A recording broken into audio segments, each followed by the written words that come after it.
नमस्कार, जोहार। छत्तीसगढ़ न्यूज में आपका बहुत बहुत स्वागत है। इससे पहले आप न्यूज को कहां से देख रहे हैं, कमेंट में जरूर बताएं।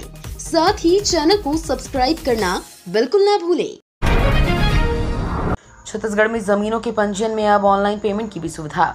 मुख्यमंत्री विष्णुदेव साय की पहल पर लोगों को एक और नई सुविधा मिलने जा रही है। राज्य के सभी पंजीयन कार्यालयों में लोगों को अपने भूमि मकान आदि के NGDRS प्रणाली में पंजीयन के समय ऑनलाइन अपॉइंटमेंट लेने के पूर्व ही नेट बैंकिंग अथवा UPI दोनों तरीके से भुगतान करने की सुविधा प्रदान की जा रही है।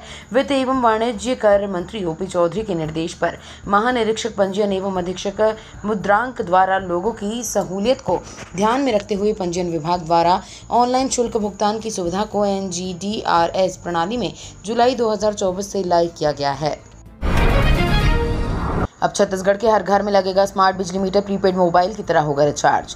छत्तीसगढ़ के बिजली उपभोक्ताओं को अब प्रीपेड मोबाइल DGH और ब्रॉडबैंड की तरह पहले अपना बिजली मीटर रिचार्ज करना पड़ेगा। इसके बाद उन्हें बिजली आपूर्ति की जाएगी। रायपुर समेत प्रदेश भर में इन दिनों स्मार्ट मीटर लगाने का काम तेजी से चल रहा है। प्रदेश भर में 54 लाख से ज्यादा उपभोक्ता हैं जिनके घरों में स्मार्ट मीटर लगेगा, जो मोबाइल की सिम की तरह काम करेगा। तय पैकेज के आधार पर उपभोक्ताओं को मीटर रिचार्ज करना पड़ेगा। उपभोक्ता जितनी राशि का रिचार्ज करेगा उतनी ही बिजली खर्च कर पाएगा।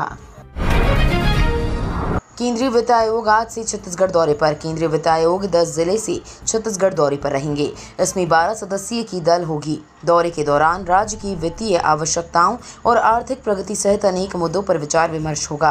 केंद्रीय वित्त आयोग के अध्यक्ष अरविंद पनगड़िया के नेतृत्व में 12 सदस्यीय दल राजधानी रायपुर पहुंच रहा है। ये दल मुख्यमंत्री विष्णुदेव साय और मंत्रिमंडल के सदस्यों और अधिकारियों के साथ राज्य की वित्तीय आवश्यकताओं, अधोसंरचना, विकास और आर्थिक प्रगति सहित विभिन्न मुद्दों पर विचार विमर्श करेगा। वित्त आयोग 12 और 13 जुलाई को जगदलपुर भ्रमण पर भी रहेगा। छत्तीसगढ़ सरकार तैयार कर रही है विजन 2047। छात्रों के विचारों का भी होगा दस्तावेजीकरण। छत्तीसगढ़ को 2047 तक विकसित राज्य बनाने के उद्देश्य को साकार करने के लिए राज्य नीति आयोग, उच्च शिक्षा विभाग तथा स्कूल शिक्षा विभाग द्वारा एक महत्वपूर्ण कदम उठाया गया है। राज्य नीति आयोग द्वारा अमृतकाल छत्तीसगढ़ विजन 2047 दस्तावेज तैयार किया जा रहा है, जिसका उद्देश्य राज्य की सभी क्षेत्रों का तीव्र विकास सुनिश्चित करना है। इसके लिए सभी युवा नागरिकों, विद्यार्थियों से सुझाव लेने के लिए राज्य के समस्त महाविद्यालय और शासकीय एवं अनुदान प्राप्त तथा निजी उच्चतर माध्यमिक विद्यालयों में कक्षा 11वीं एवं 12वीं के विद्यार्थियों के लिए निबंध लेखन प्रतियोगिता का आयोजन किया जा रहा है। 3 दिन बंद रहेंगे शराब के ठेके, संचालकों ने खोले तो होगा एक्शन। हिमाचल प्रदेश में 3 विधानसभा सीटों पर उपचुनाव के लिए आज को वोट डालने जाएंगे। ऐसे में 8 जुलाई देर शाम को प्रदेश के इन इलाकों में चुनावी प्रचार का शोर थम गया है। यहां पर अब डोर टू डोर प्रचार चल रहा है। वहीं प्रदेश के इन 3 विधानसभा क्षेत्रों शराब के ठेके भी बंद हो गए हैं। इसके अलावा 13 जुलाई को भी सारा दिन यहां पर शराब की दुकानें बंद रहेंगी, क्योंकि उस दिन चुनावी नतीजे घोषित किए जाएंगे। अब जिले में लगेगा जन समस्या निवारण शिविर, तुरंत होगा समाधान। जांजगीर चांपा जिले वासियों को और किसानों को उनकी समस्याओं, आवश्यकताओं और शिकायतों का समाधान आसानी से हो सके, इसके लिए जिला प्रशासन द्वारा ग्रामीण क्षेत्र में जन समस्या निवारण शिविर का आयोजन किया जाएगा, जिसमें जिले के जिला अधिकारी मौके पर पहुंचकर ग्रामीण में रहने वाले व्यक्ति और किसानों की समस्याओं का निराकरण करेंगे। ये शिविर 9 जुलाई से 26 दिसंबर 2024 तक लगेगा। इस शिविर के लगने से जिला मुख्यालय के दूर अंचल में रहने वाले किसानों को ज्यादा फायदा मिलेगा। छत्तीसगढ़ के पंजीयन कार्यालयों में नई व्यवस्था। भूमि मकान की रजिस्ट्री के समय अब ऑनलाइन भुगतान की सुविधा शुरू। छत्तीसगढ़ की सभी पंजीयन कार्यालयों में अब संपत्ति की रजिस्ट्री कराते समय ऑनलाइन भुगतान की सुविधा शुरू हो गई है। मुख्यमंत्री विष्णुदेव साय की मंशा और राज्य के पंजीयन विभाग के मंत्री OP चौधरी की पहल पर लोगों को एक और नई सुविधा मिलने जा रही है। सभी पंजीयन कार्यालयों में लोगों को अपने भूमि मकान आदि के NGDRS प्रणाली में पंजीयन के समय ऑनलाइन अपॉइंटमेंट लेने के पूर्व ही नेट बैंकिंग अथवा UPI दोनों तरीके से भुगतान करने की सुविधा प्रदान की जा रही है। सीजी होमगार्ड के 2200 प्लस पदों के लिए अधिसूचना जारी। 10 जुलाई से 8वीं पास करे आवेदन।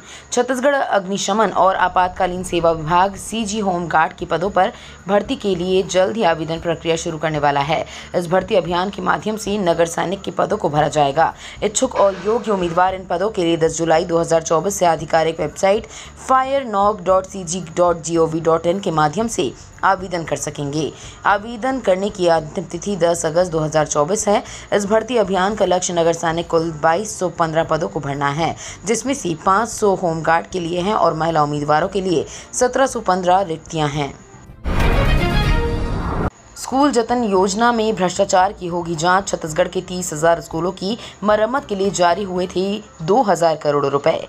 भूपेश बघेल सरकार के कार्यकाल में जर्जर स्कूल भवनों की मरम्मत के लिए शुरू हुई स्कूल जतन योजना में भ्रष्टाचार की जांच होगी। इसके तहत प्रदेश के 30,000 स्कूलों में अतिरिक्त कक्षा निर्माण, जर्जर भवनों की मरम्मत आदि के लिए 2,000 करोड़ रुपए जारी किए गए। सरकार को लगातार शिकायत मिल रही थी कि भवन मरम्मत के नाम पर सिर्फ खानापूर्ति हुई। ऐसे स्कूलों की संख्या भी काफी अधिक है जिसमें काम पूरा होना बताया गया, परंतु काम हुए नहीं हैं। कई स्कूलों में निर्माण की गुणवत्ता खराब पाई गई है। पिछले दिनों स्कूल शिक्षा विभाग की समीक्षा में मुख्यमंत्री विष्णुदेव साय ने जांच के निर्देश दिए थे। अब स्कूल शिक्षा सचिव सिद्धार्थ कोमल परदेसी ने प्रदेश के सभी कलेक्टरों को पत्र लिखकर 15 दिन में रिपोर्ट मांगी है। छत्तीसगढ़ के बाजार में आई बगैर खेती की उगने वाली सब्जी 2,000 रुपए किलो है कीमत। छत्तीसगढ़ की सरगुजा और बस्तर जिले के जंगलों में बरसात के दिनों में ये सब्जी पाई जाती है। स्थानीय ग्रामीण जंगल में जाकर उस सब्जी को जमीन से निकालते हैं और बाजार में लाकर बेचते हैं। फिलहाल बाजार में इसकी कीमत 2,000 रुपए प्रति किलोग्राम है। स्थानीय भाषा में पुट्टू कही जाने वाली ये सब्जी मशरूम की एक प्रजाति होती है। दिखने में ये सफ़ेद और छोटी गोली की तरह होती है। बारिश का मौसम आते ही सरगुजा बस्तर जिले के अलावा राज्य में अन्य जिलों में भी ये सब्जी बिकती है। छत्तीसगढ़ व्यापम का नया कैलेंडर जारी। 1400 से ज्यादा पदों पर भर्तियां। छत्तीसगढ़ में सरकारी नौकरी की तलाश कर रही युवाओं के लिए काम की खबर है। छत्तीसगढ़ में व्यावसायिक परीक्षा मंडल यानी छत्तीसगढ़ व्यापम की तरफ से भर्ती परीक्षाओं का नया कैलेंडर जारी किया गया है। जारी कैलेंडर के अनुसार Chhattisgarh public service commission CGPSC परिवहन उप निरीक्षक टेक्नीशियन लिखित परीक्षा का आयोजन 1 सितंबर 2024 को होगा। कैलेंडर चेक करने के लिए ऑफिशियल वेबसाइट vyapam.cgstate.gov.in पर जाना होगा। खुशखबरी, छत्तीसगढ़ को मिली MBBS की 200 नई सीटें। छत्तीसगढ़ को MBBS की 200 नई सीटें मिली हैं। इन सीटों पर इसी सत्र से एडमिशन होगा। वर्तमान में MBBS की कुल 1910 सीटें हैं, जो बढ़कर 2110 हो गई हैं। कॉलेजों की संख्या भी 13 से बढ़कर 15 हो गई हैं। सीटें बढ़ने का फायदा नीट UG क्वालिफाइड छात्रों को होगा। विशेषज्ञों के अनुसार 200 सीटें बढ़ने से कट ऑफ 5 अंक तक गिर सकता है। नेशनल मेडिकल कमीशन ने छत्तीसगढ़ के 2 निजी कॉलेजों को नए सत्र के लिए मान्यता दे दी है। पत्रिका ने दोनों कॉलेजों के अधिकारियों से इस बात की पुष्टि भी की है। छत्तीसगढ़ के इस गांव में बढ़ा डायरिया का प्रकोप।